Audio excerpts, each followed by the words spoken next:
दक्षिण पश्चिम मौसुमी वायु केरल छुईवा पाग संपूर्ण अनुकूल रही। केरल में प्राक मौसुमी वर्षा आरंभ हो जाइछि। मे 31 मध्य मौसुमी भारत मूल भूखंड में प्रवेश करिबो बोली भारतीय पाणीपाग विभाग पूर्वानुमान करिछि। तेबे पाणीपाग विशेषज्ञों कहवा कथा एथर मौसुमी डेरी रे आसिबो। स्वाभाविक समय ठारू 2 ରୁ 3 दिन विलंब होई पारे।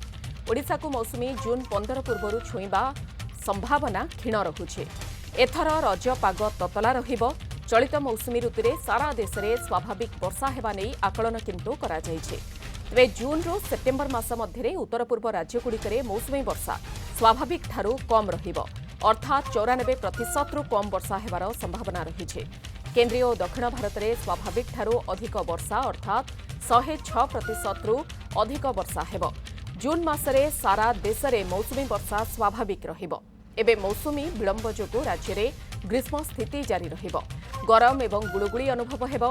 आसंता 3 ରୁ 4 दिन मध्य सर्वोच्च तापमात्रा 3 ରୁ 5 डिग्री पर्यंत वृद्धि पाइबो।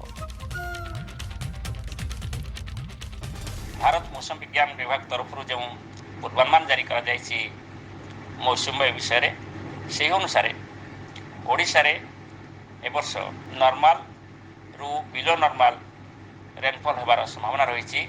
जून ରୁ सेप्टेम्बर मध्य जून मासरे ओडिशा रे साधारणतः जी वर्षा होता है से वर्षा हेबार संभावना रही। दक्षिण ओडिशा रे अधिक वर्षा हेबार संभावना रही तुलनात्मक भाव में उत्तर ओडिशा अपेक्षा। हिट वेव कथा देखिए साधारणतः जी हिट वेव होता है से हिट वेव होबार संभावना रही। अधिक हिट वेव जून मासरे ओडिशा रे हेबार संभावना